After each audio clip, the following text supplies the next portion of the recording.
Now, essentially, what we've done so far is talked about us human beings as integrated creature into the world of creatures that has evolved here on the planet Earth. And what we're essentially saying is that as such a creature, we humans share a kind of pattern of learning how to be human beings.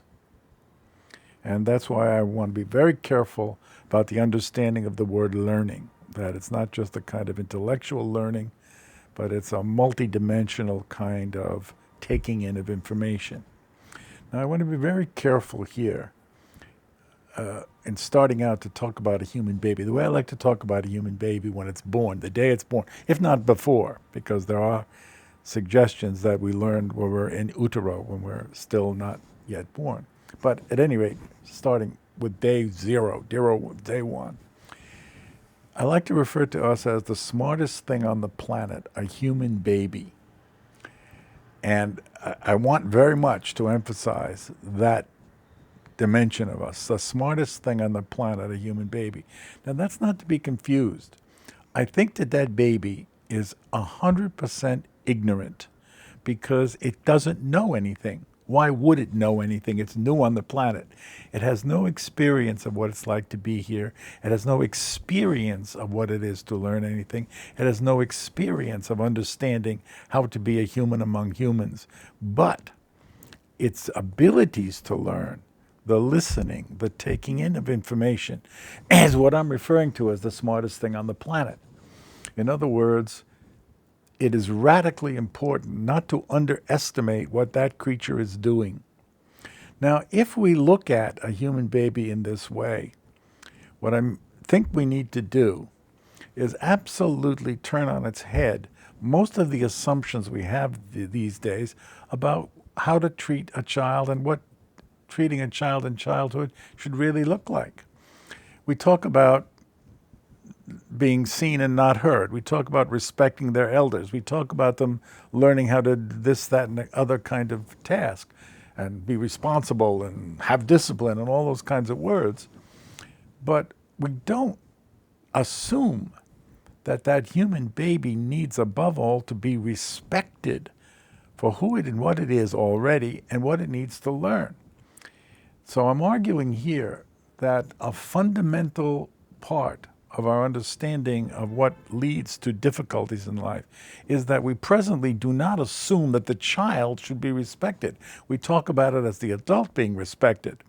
And you see routinely if there are problems like that sad boy who assaulted the school in Connecticut recently and shot his mother first and then the classmates. Everyone talks about him as a madman, you see, as somehow there's a berserk little boy. No one asks why he shot the mother first or what that was the basis for anything that he subsequently did. She was the one who taught him how to shoot, and yet he shot her first. Why? What was going on there? What did he really take in that situation? It's not asked. The kid's wrong, you see. He's a madman. And if we don't start out asking ourselves, what is it that we do with the children, then we get all these kinds of abusive ideas.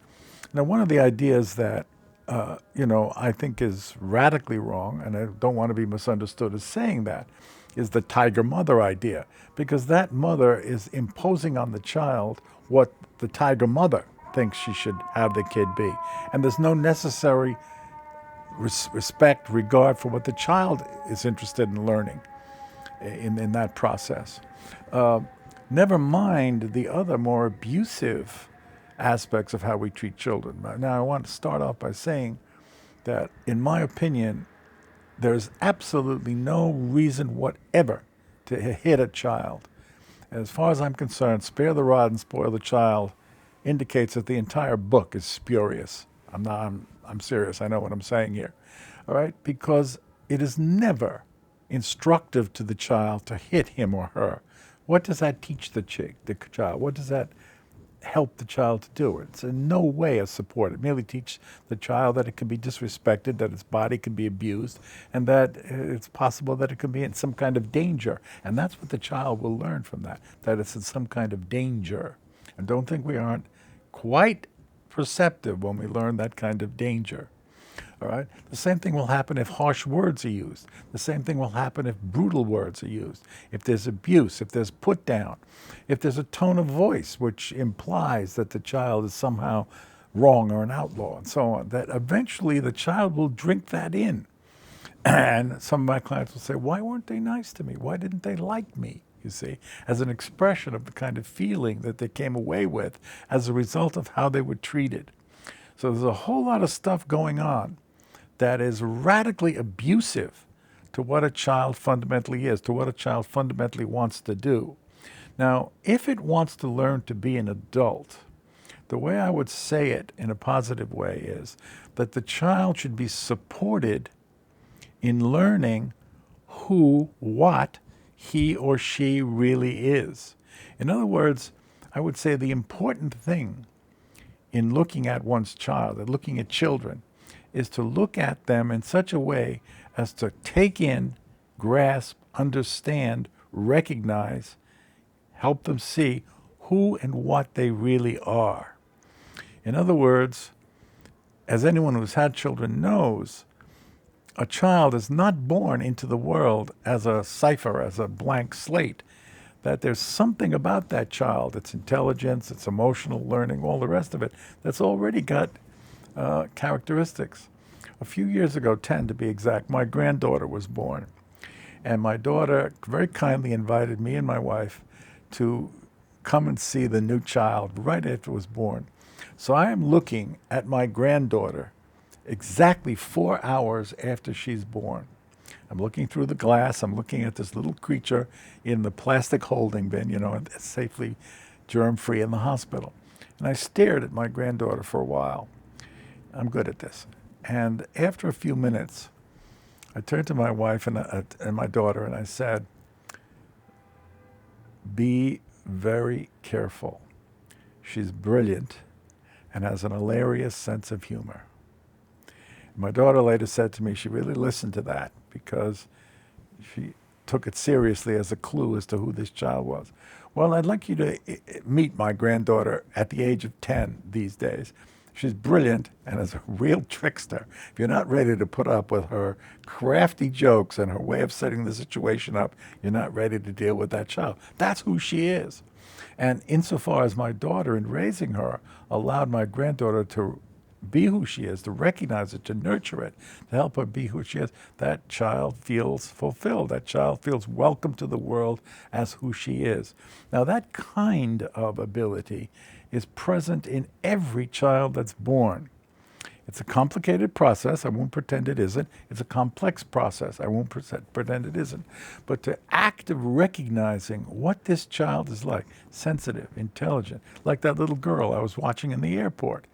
I mean, I'd have to have been deaf, dumb, and blind not to see how smart and energetic she was, and trying to figure out what to do with these suitcases that were so much bigger than she and so heavy that she couldn't possibly handle them, but didn't stop her from trying to figure out how to do it. Boy, was she determined to do that. And I recognized that and said that to the mother. Hopefully, she's living her life with more of that today.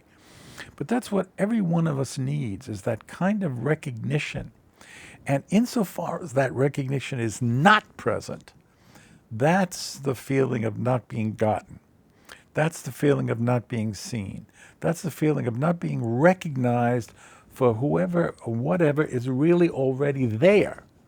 So that to the degree and according to the manner in which that is not recognized, the child will either feel he or she doesn't have it, it's not known, it's not seen, it can kind of becomes a loose sort of lack of any kind of recognition of that ability. Or if it's attacked or treated hostilely or put down, the child will grow up with an increasing sense of danger.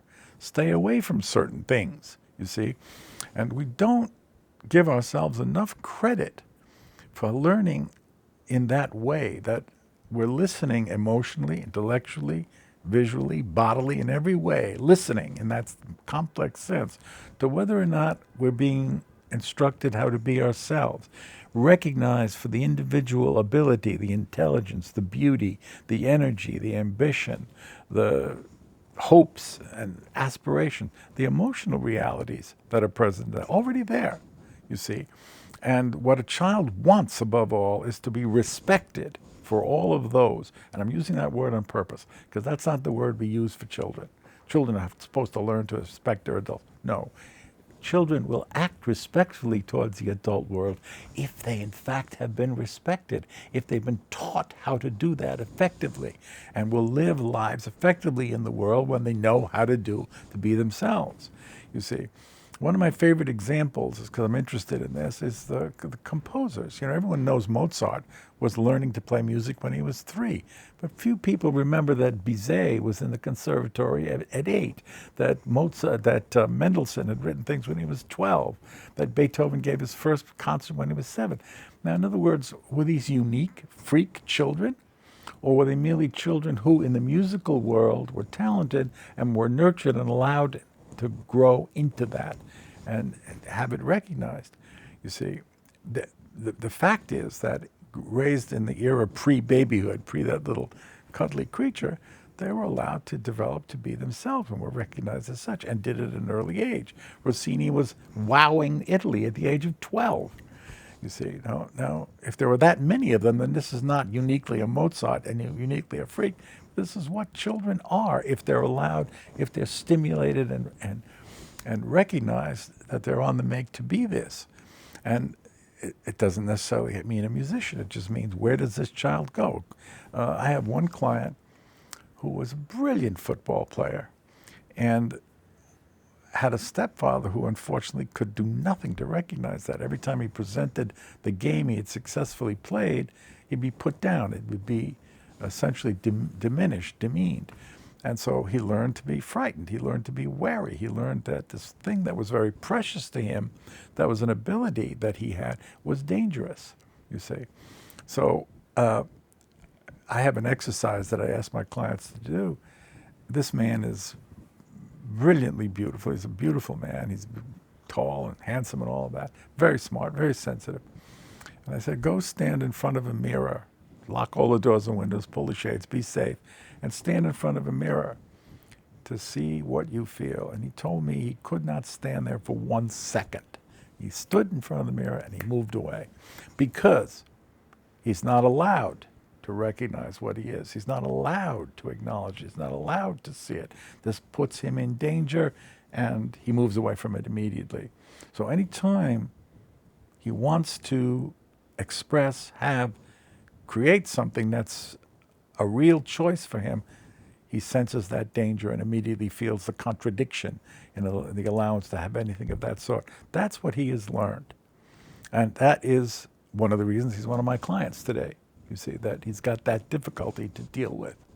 So we're talking about instruction at that level. Essentially, if we humans are going to treat ourselves well, we have to treat the children respectfully of what they are and help them to become themselves. And it's when I'm allowed to be myself that I will essentially live some kind of effective life. I will have learned to live life well.